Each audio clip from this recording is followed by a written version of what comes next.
Esta história me foi enviada por uma inscrita e quando a li, fiquei sem ar por uns 10 minutos. Então, vou contá-la para vocês do jeito que ela me contou. Na verdade, vou contá-la como se tivesse acontecido comigo, porque, sinceramente, depois de ler suas palavras tantas vezes, sinto como se eu mesma a tivesse vivido. Começou em um funeral, o funeral do meu marido, Robert.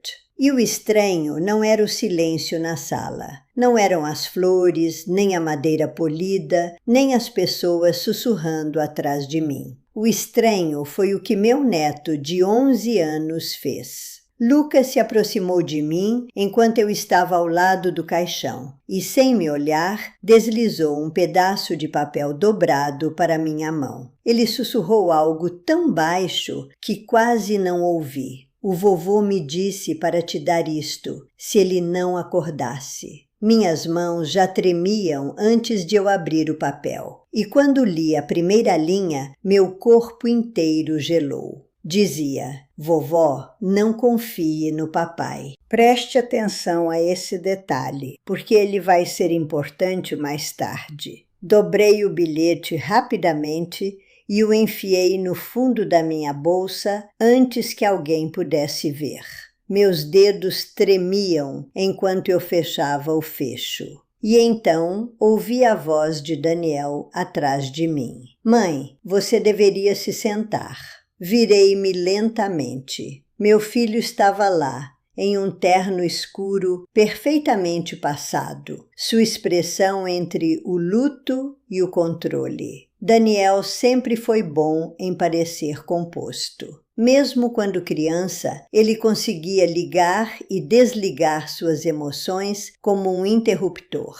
Ele colocou a mão no meu cotovelo e me guiou até o primeiro banco. E olhe, parte de mim não estava atuando. Perder Robert após 42 anos juntos me deixou com a sensação de que alguém havia tirado metade do oxigênio do mundo. Tudo soava distante, abafado, como vozes debaixo d'água. Mas outra parte de mim, uma parte que eu nem sabia que existia até aquele momento, ficou completamente alerta, porque as palavras de Robert continuavam ecoando. Não confie no papai. Meu filho, meu próprio filho. A cerimônia começou. O ministro falou sobre a generosidade de Robert, sobre a construtora que ele ergueu do nada, sobre os verões em que ele treinou o time de beisebol de Daniel enquanto trabalhava 14 horas por dia. Eu tentei ouvir. Tentei mesmo, mas continuei notando coisas, pequenas coisas. Daniel não parava de olhar para o relógio. Laura, minha filha, sentava-se rigidamente, seus olhos se movendo entre Daniel e eu, como se estivesse acompanhando uma conversa que mais ninguém podia ouvir.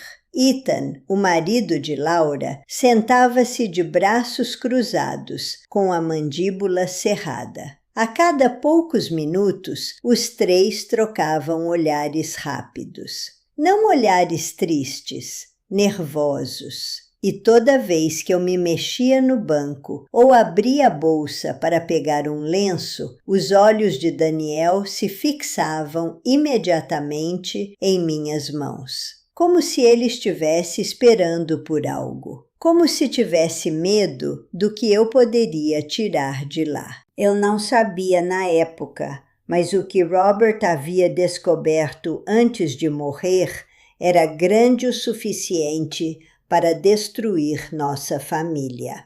A cerimônia terminou. As pessoas fizeram fila para se despedir de Robert uma última vez. Daniel caminhou comigo em direção ao caixão. Por um momento, tudo mais desapareceu. Toquei na borda da madeira. Robert parecia em paz demais. Ele nunca ficara quieto um dia sequer em sua vida. Então a mão de Daniel se apertou no meu ombro. Deveríamos ir para fora, mãe. Os carros estão esperando. Enquanto nos afastávamos, avistei Lucas parado perto do fundo da sala. Ele estava me encarando. Quando nossos olhares se encontraram, ele baixou os olhos para o chão rapidamente, da mesma forma que fizera depois de me entregar o bilhete. Um nó se formou no meu peito. Após o enterro, Daniel ficou por perto, perto demais. "Por que você me vem ficar na nossa casa esta noite?" ele disse. Laura concordou imediatamente. Margaret, a esposa de Daniel, assentiu. "Nós já preparamos o quarto de hóspedes." Já. Aquela palavra ficou na minha cabeça.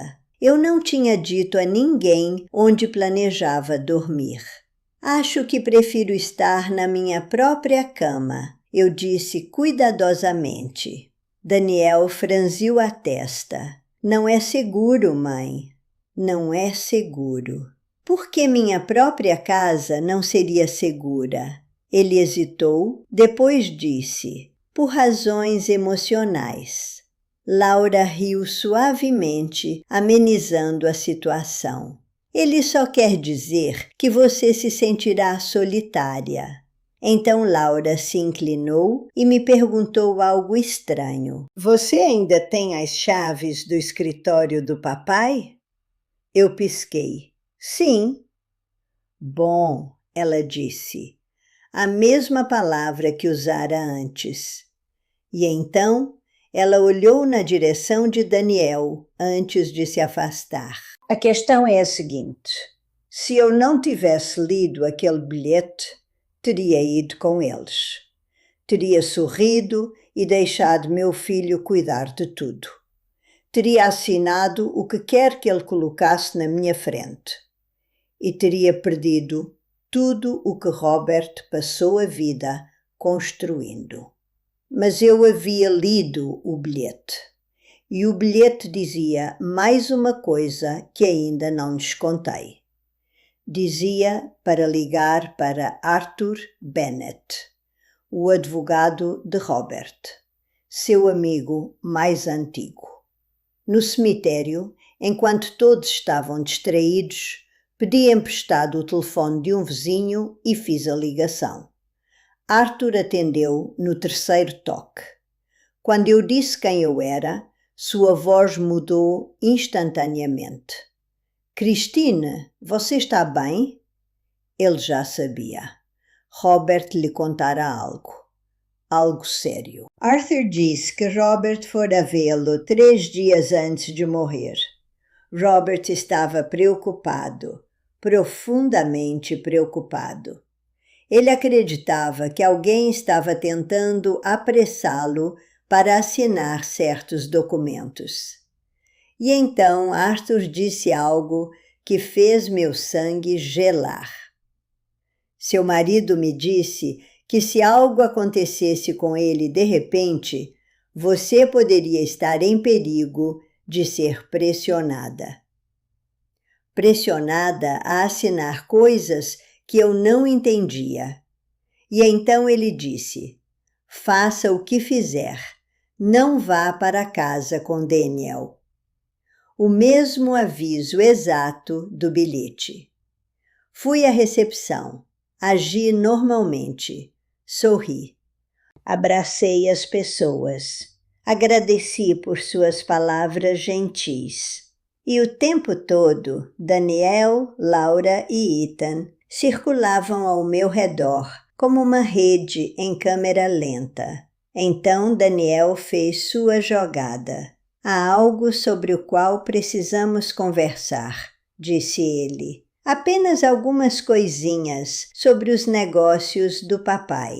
Laura assentiu. "É só uma formalidade." Ethan acrescentou: "Só para manter as coisas funcionando." Suas explicações se sobrepuseram, quase ensaiadas, e eles queriam que eu assinasse naquela noite. Eu disse não. Disse que não estava pensando com clareza. Disse que amanhã.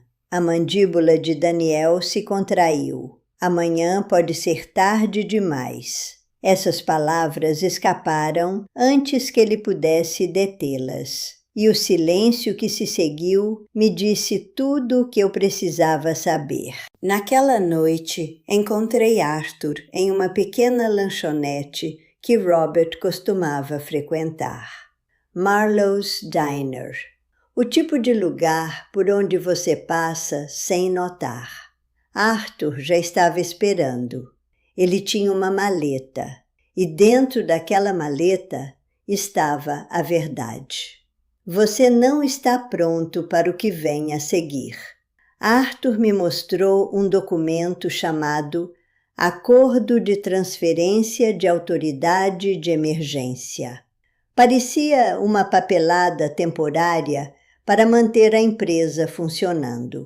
Mas, escondida no quarto parágrafo, havia uma cláusula que dizia que a autoridade temporária não poderia ser revogada sem a aprovação do diretor interino, Daniel. Não era temporário de forma alguma. Era o controle permanente disfarçado de proteção. E essa não era a pior parte. Arthur me mostrou um contrato de aquisição.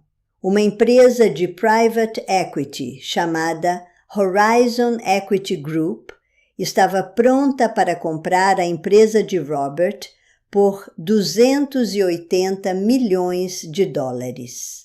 O negócio exigia minha assinatura como acionista majoritária. Se eu tivesse assinado aqueles papéis na recepção, Daniel teria obtido o controle legal e em poucos dias toda a empresa teria sido vendida. Espere, fica ainda pior. O investigador de Arthur, um ex-detetive de Chicago chamado Samuel Ortiz, rastreou a propriedade da Horizon Equity Group. Não era um comprador externo, era parcialmente propriedade de Ethan Parker, o marido de Laura. E os investidores restantes eram empresas de fachada ligadas a Daniel. Eles não estavam ajudando investidores a comprar a empresa, eles eram os investidores. Eles iam comprar a empresa de Robert de si mesmos, usando minha assinatura, usando tudo o que Robert construiu. E Robert? Robert tinha descoberto tudo semanas antes de morrer. Ele instalou câmeras de segurança, escondeu gravadores de voz em seu escritório. Capturou imagens de Daniel procurando em suas gavetas de mesa tarde da noite. Gravou Laura entrando furtivamente no escritório. Ele documentou tudo. E depois havia a medicação. Sinceramente, é aqui que a história fica pesada. Ortiz confirmou que Ethan havia pego a medicação para o coração de Robert na farmácia 4 dias antes do colapso de Robert. A dose havia sido dobrada. Robert nunca mudou sua dose. Seus médicos nunca autorizaram. Alguém queria Robert fraco, confuso, vulnerável o suficiente para assinar. Eles não precisavam matá-lo. Só precisavam que ele fosse incapaz de revidar. E o que eu não entendia na época era que Robert estava carregando tudo isso sozinho, lutando uma batalha dentro de sua própria família, tentando me proteger, tentando proteger sua empresa, e isso ainda lhe custou a vida. Mas Robert fez algo brilhante. Anos antes, sem contar a Daniel, ele transferiu a maior parte do controle acionário da empresa para um fundo fiduciário conjunto. E a acionista majoritária principal, listada naquele documento, era eu, Christine Eleanor King. Ele me disse que era para fins fiscais. Mal li os papéis. Confiei nele completamente. Agora eu entendia. Ele nem estava planejando a aposentadoria. Ele estava construindo um muro ao meu redor. Na manhã seguinte ao funeral, Daniel veio à casa, pontualmente. Ele trouxe sua maleta. Ele trouxe a papelada. Ele se sentou em frente a mim, na mesa de centro, e começou a explicar os documentos como se eu fosse uma criança. E foi aí que tudo desmoronou, para ele. Deslizei o acordo de aquisição sobre a mesa. Seu rosto ficou branco. Onde você conseguiu isso? Eu não respondi. Mostrei-lhe o documento do fundo fiduciário em seguida. Ele o encarou como se o papel pudesse pegar fogo. O papai nunca me falou sobre isso. Isso foi intencional, eu disse. Então eu lhe disse que sabia sobre a Horizon Equity, sobre as empresas de fachada, sobre o envolvimento de Ethan, sobre as filmagens de segurança, sobre os registros da farmácia, sobre tudo. A compostura de Daniel rachou completamente. Ele passou do choque à negação e à raiva em menos de 1 minuto. Você está sendo manipulada, disse ele. Você não entende o que está dizendo. Mas eu entendia perfeitamente. Pela primeira vez na minha vida, meu filho olhou para mim e percebeu que eu não era a pessoa que ele pensava que eu era. Eu não era uma viúva em luto que assinaria qualquer coisa colocada à sua frente. Eu era a mulher que Robert King passou 42 anos preparando para exatamente este momento. Você acabou de começar uma guerra, Daniel disse, enquanto batia a porta da frente atrás de si. Mas ele estava errado. A guerra já tinha acabado. Ele só não sabia ainda. Mais tarde, naquela manhã, recebi uma mensagem de Margaret, a esposa de Daniel. Dizia: "Obrigada por proteger o Lucas." Eu respondi: "Obrigada por devolver a pasta." Porque foi Margaret quem encontrou os documentos perdidos que Daniel havia pego da mesa de Robert. Margaret, que os deixou na minha varanda no meio da noite. Margaret, que escolheu o futuro de seu filho em vez da ganância de seu marido. Sabe o que mais me surpreendeu? Não foi a traição. Não foi o dinheiro, nem as assinaturas falsificadas, nem a medicação dobrada. Foi o Lucas, um menino de 11 anos que ouviu as discussões, que viu os adultos ao seu redor mentirem e que escolheu fazer a coisa certa mesmo assim. Ele carregou aquele bilhete no bolso, provavelmente por semanas, esperando, torcendo para nunca ter que usá-lo. E quando o momento chegou, ele não hesitou. Fui ao túmulo de Robert naquela manhã. Coloquei lírios brancos ao lado de sua lápide. A grama ainda estava molhada da chuva. O sol finalmente havia aparecido. E eu disse as palavras que estava guardando desde o funeral. Eu vou proteger o que você construiu. O vento mudou, quase como uma resposta. Robert não me deixou sozinha. Ele me deixou preparada. E essa é a diferença entre alguém que te ama e alguém que só quer algo de você. As pessoas que te amam te preparam para a tempestade. As outras apenas esperam que ela chegue para poderem vasculhar os destroços. Às vezes, as maiores traições não vêm de estranhos. Elas vêm das pessoas que se sentam à sua mesa de jantar. Daquelas que te chamam de mãe, daquelas que te abraçam em funerais, enquanto suas mãos já estão estendidas para o que você tem. Mas eis o que aprendi: a integridade não vem da idade, do dinheiro ou do poder, vem do caráter.